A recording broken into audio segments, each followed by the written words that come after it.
अगर आप रोज खुद में सिर्फ 1% का भी सकारात्मक बदलाव लाते हैं, तो यकीन मानिए आने वाले 365 दिनों में आप एक बिल्कुल नए और बेहद शक्तिशाली व्यक्ति के रूप में उभरेंगे।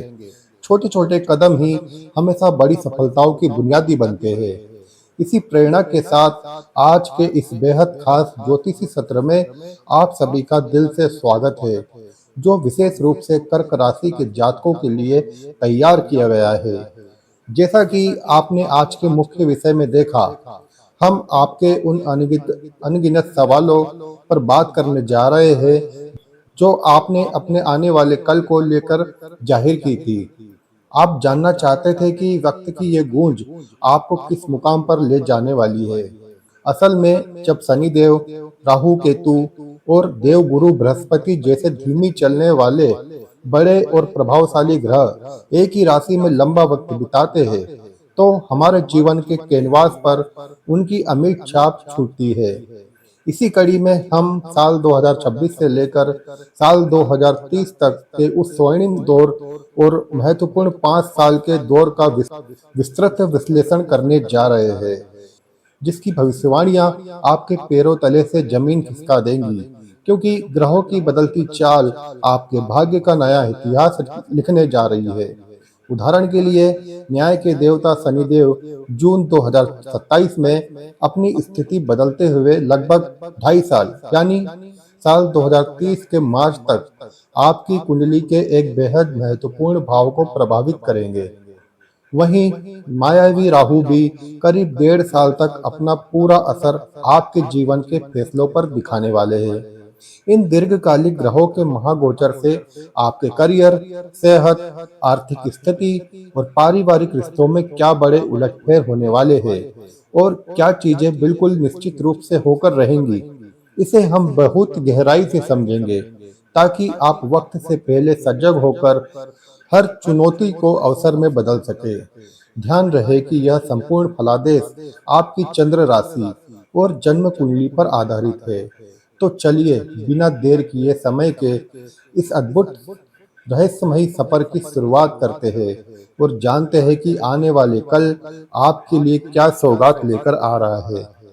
कर्क राशि के जातकों के लिए वर्तमान समय एक बड़े ठहराव और गहरी तैयारी का दौर है, क्योंकि फिलहाल आप पर किसी भी तरह की शनि की ढैया या शनि की साढ़े साथी का कोई साया नहीं है और न्याय के देव अभी आपके नवम भाव को संचालित कर रहे हैं।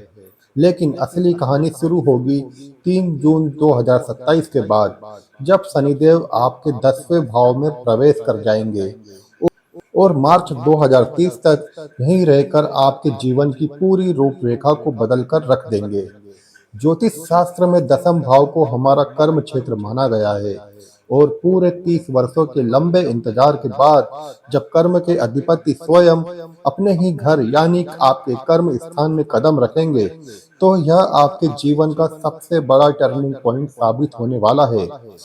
इसका सीधा मतलब यह है कि अब भाग्य के भरोसे बैठकर दिन काटने या आलस में वक्त गंवाने के दिन पूरी तरह समाप्त हो रहे हैं। शनि का यह गोचर आपको ढेरों नई जिम्मेदारियां सौंपेगा, जहां आपको कड़े संघर्षों के बीच से होकर अभूतपूर्व उपलब्धियां और ज्ञान हासिल करने के बेहतरीन मौके मिलेंगे। इसके अलावा जो लोग मेहनत से जी चुराते हैं, उनके लिए यह समय थोड़ा कठिन हो सकता है, लेकिन जो खुद को रोज बेहतर बनाने की चाह रखते हैं, उन्हें शनिदेव बहुत कम समय में अर्श पर पहुंचा देंगे, क्योंकि उनका यह आगमन आपके करियर की दिशा में एक बहुत बड़ा क्रांतिकारी बदलाव लाने जा रहा है। जून 2027 से मार्च 2030 के इस 2.5 साल के कालखंड में आपके कार्यक्षेत्र में मनचाहे स्थानांतरण या प्रमोशन के प्रबल योग बनते दिखाई देंगे।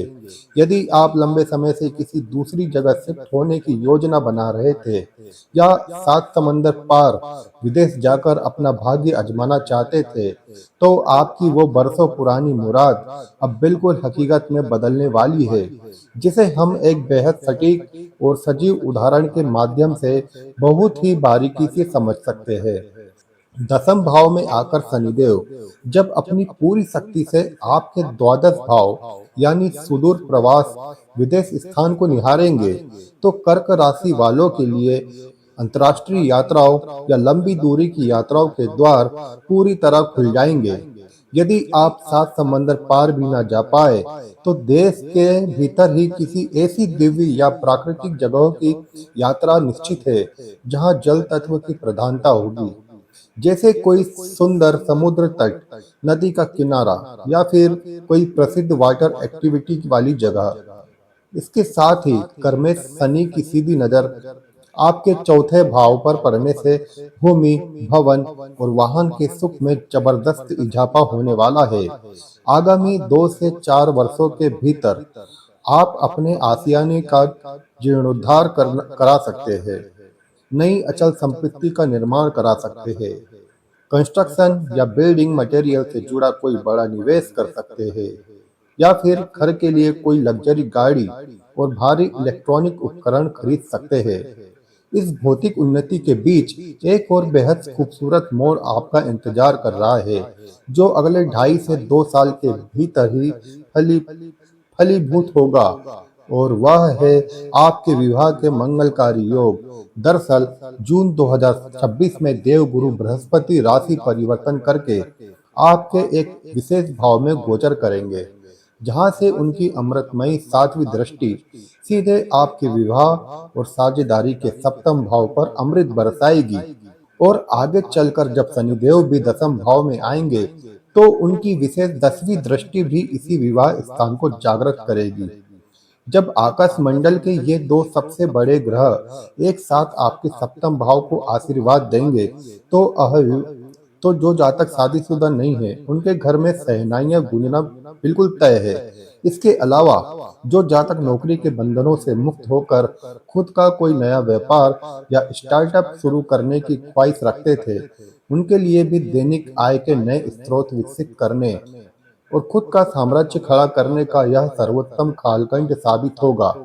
जिसके तुरंत बाद यानी जुलाई 2027 में देवगुरु आपके धन भाव में प्रवेश करके धन्य धान्य के भंडार को और अधिक समृद्ध कर देंगे।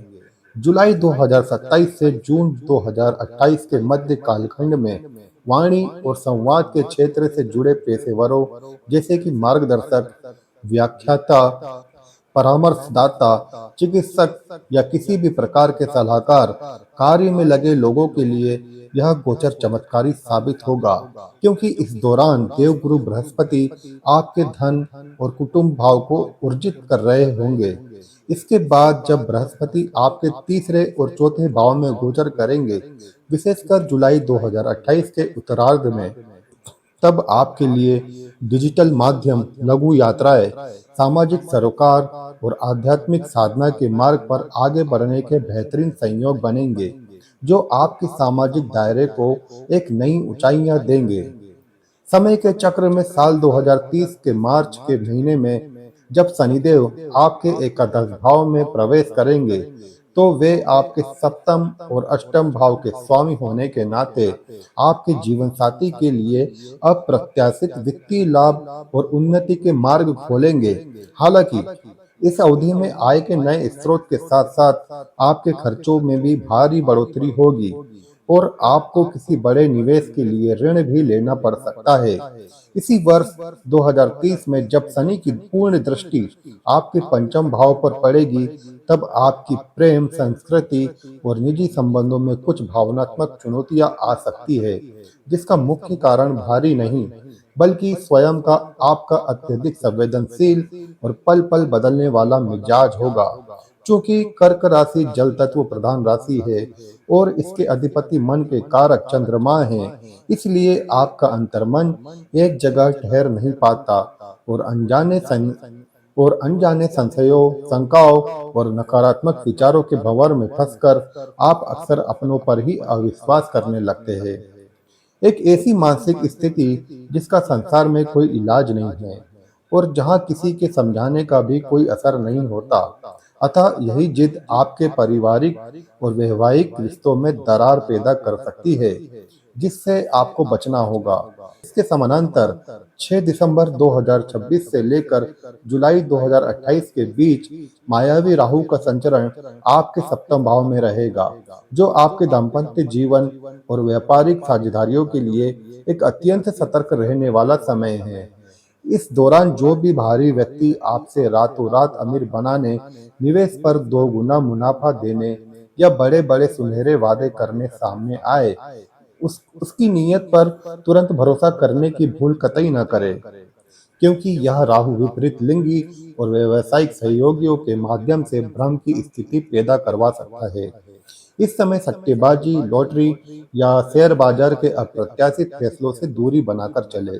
और जब राहु आपके सप्तम भाव में होंगे, तो रहस्यमयी केतु आपके प्रथम भाव यानी आपके लग्न पर विराजमान रहकर आपके व्यक्तित्व को इतना गूढ़ और अंतर्मुखी बना देंगे कि दुनिया आपके दिमाग में चल रही योजनाओं को भाप नहीं पाएगी, और आप एक अत्यंत कुशाग्र, तीक्ष्ण बुद्धि और आध्यात्मिक चेतना से संपन्न व्यक्ति के रूप में व्यवहार करेंगे।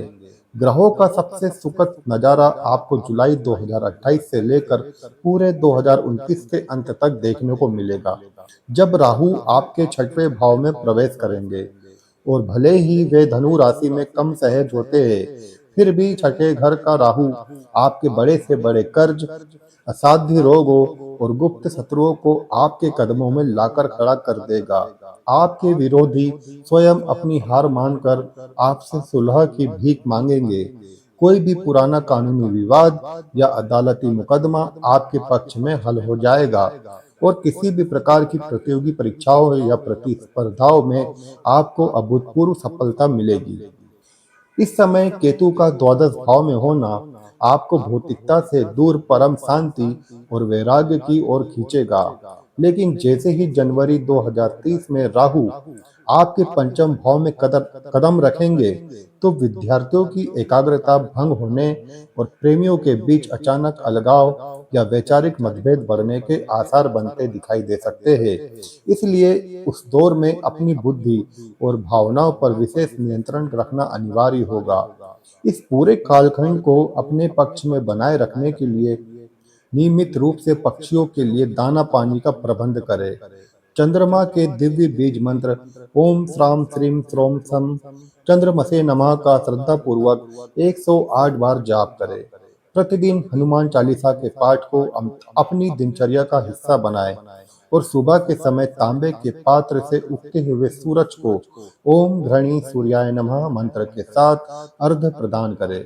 जीवन की इन गूढ़ ज्योतिषी सच्चाई को आत्मसात कर आप अपने आने वाले कल को एक सुंदर स्वरूप दे सकते हैं। यदि यह संदेश सीधे आपके दिल तक पहुंचा हो, तो इस प्रस्तुति को सराहें और आगामी दिव्य संकेतों के लिए हमारे साथ जुड़े रहे। हर हर महादेव। आपका दिल से धन्यवाद।